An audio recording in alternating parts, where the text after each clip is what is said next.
Imran Khan election commission में मुल्क की एजेंसी से खुफिया ब्रीफिंग भी लेंगे। पाकिस्तान की कौमी असम्बली में वज़ीर-ए-आज़म इमरान खान 178 अरकान की हिमायत के साथ ऐवान से एतमाद का वोट हासिल करने में कामयाब हो गए। हमारे साथ मौजूद हैं director news and programming Nisar Syed साहब। निसार साहब, आपके वक्त का बेहद शुक्रिया। असद कैसर की ज़ेर सदारत कौमी असम्बली का इजलास हुआ है, बहुत ज़्यादा इंकशाफात सामने इमरान खान की जानिब से, क्या कहेंगे, क्या मौक़िफ़ है आपका? जी, वज़ीर आज़म ने आज अपना दर्द दिल बयान भी किया है और एतमाद के वोट हासिल करने के बाद उन्होंने अपने अंदर एक मजबूती भी पाई है, जिसका इजहार उन्होंने इस इजलास में किया है। लेकिन इससे पहले भी तारीख रही है कि साबिक़ वज़ीर आज़म नवाज शरीफ साहब ने जो एतमाद का वोट लिया था, उसके बाद भी उनकी हुकूमत स्टेबल नहीं रह सकी थी और उनको खात्मा हुआ था। तो इसलिए इस एतमाद के वोट के साथ साथ वज़ीर आज़म पर जिम्मेदारी और ज्यादा आयद हो गई है और उनके लिए मुश्किलात और बढ़ गई हैं, जिसका इजहार आपने देखा है कि उनकी इत्तेहादी जमात के रहनुमा जी निसार साहब, लेकिन क्या आप इस बात को सेकंड करते हैं कि वजीर आजम की नई सियासी जिंदगी का आज से बाकायदा आगाज हो गया है? क्योंकि अभी उनके सामने बड़े चैलेंजेस हैं। खासकर मैं फिर वही बात करूंगी कि अभी उन लोगों को बेनकाब करना है जिन्होंने जमीर फरोशी की है।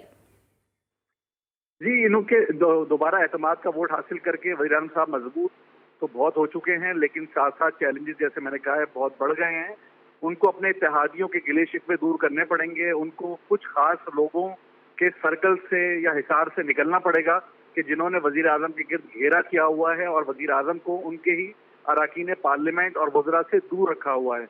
आप खालिद मकबूल सिद्दीकी की गुफ्तगू को अगर सुने तो उसमें उन्होंने दबे अल्फाज में इस बात का इजहार किया है कि वज़ीर आज़म अपने इत्तेहादियों से भी मशवरे लें और उनको भी मशवरों में शामिल करें। लेकिन उन्होंने यहाँ पर ढके छुपे लफ्जों में ये भी कह दिया है, क्योंकि उन्होंने लापता अफराद का जिक्र किया। कहते हैं कि शायद वो ये भी कहना चाहते थे कि रियासत मदीना में लापता अफराद नहीं होते हैं।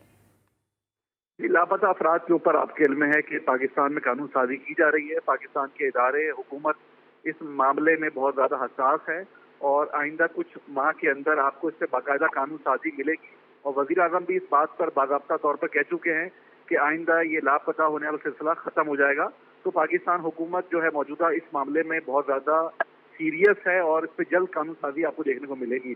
तो ये गिला शिकवा जो बलोचिस्तान के लोगों की जानिब से, एमक्यूएम की जानिब से और मुख्तलिफ कम्युनिटीज की जानिब से है, उम्मीद है कि आइंदा चंद माह में ये सिलसिला मुकम्मल तौर पर खत्म हो जाएगा और इस मसले को तदारुक कर लिया जाएगा। ठीक है निसार साहब, वजीर आजम का एतमाद का वोट, मंतक, हिकमत सब सामने आ गई है। उनकी वोट की इजलास की अपोजिशन ने कहा कि अब कोई हैसियत नहीं है। अपोजिशन किस वक्त क्या हैसियत रह गई है? नहीं, अपोजिशन मेरे ख्याल से कोई एडवेंचर के मूड में नहीं थी, इसलिए उन्होंने इजलास का बायकॉट किया है और वो इजलास में मौजूद नहीं थे। क्योंकि अगर वो मौजूद भी होते तो वज़ीर आज़म को इतने ही वोट मिलने थे जितने वोट आज उनको मिले हैं। तो इसलिए उन्होंने फिलहाल शायद इस पॉलिसी को अडॉप्ट किया कि वो इजलास से बाहर रहे और पीडीएम का जो दूसरा एहतजाजी एजेंडा है उस पर आज पीडीएम के जमातों का इजलास है। लेकिन वज़ीर आज़म साहब ने जो आज एतमाद का वोट हासिल किया है और 2 वोट ज्यादा हासिल किए हैं, जबकि फैसल वावडा और स्पीकर का वोट इसमें शामिल नहीं है, उसके बाद वज़ीर आज़म साहब के ऊपर लोगों का जो इन्हिसार है वो बहुत बढ़ गया है। अब उनको अवाम की तवक्कुआत पे पूरा उतरना पड़ेगा। आईएमएफ के प्रोग्राम से हटकर अवाम को रिलीफ देना पड़ेगा, क्योंकि मौजूदा हुकूमत से जिससे आम आवाम को बहुत ज्यादा तवक्कुआत थी, बिजली के बिल और महंगाई ने उन तवक्कुआत खराब किया है, जिसका एतराफ वज़ीर आज़म साहब ने भी किया है। इसलिए मौजू पर खास तौर पर महंगाई और दीगर मौजूआत पर जो आम आवाम से मुताल्लिक हैं, वज़ीर आज़म इमरान खान को बहुत ज़्यादा तवज्जो देनी पड़ेगी और उनको उन इदारों का भी एतमाद हासिल करना पड़ेगा कि जिनका वो एतमाद खो चुके हैं इन 2.5 सालों के अंदर। सर, जैसा कि आप फरमा भी रहे हैं कि वजीर आजम ने यहाँ पर 2 वोट ज्यादा ले लिए हैं, क्या इसका भी दबाव होगा अब अपोजिशन पर? और अपोजिशन के पास अब क्या रास्ते रह जाते हैं? क्या 2023 के इलेक्शन का उन्हें इंतजार करना पड़ेगा या फिर वो अब असम्बली में आए और वजीर आजम के अगेंस्ट तहरीक अदम एतमाद ना सिर्फ पेश करें बल्कि उसमें कामयाब भी हों?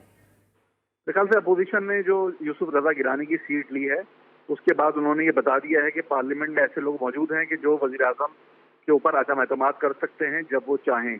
तो इसलिए वज़ीर आज़म को बहुत फूंक के कदम रखना पड़ेगा। दूसरा, पीडीएम अपनी एहतजाजी सियासत पे गामजन है। उनके पास पंजाब के वज़ीर आला के खिलाफ अदम एतमाद का रास्ता मौजूद है। उनके पास वो सेनेट के अंदर अभी चेयरमैन और डिप्टी चेयरमैन की सूरत में अपनी अददी हैसियत को दिखाने की ताकत मौजूद है। तो इसलिए अभी उनके पास काफी कार्ड मौजूद है जो अपोजिशन वक्तन वक्त जी। खेलती हुई नजर आएगी।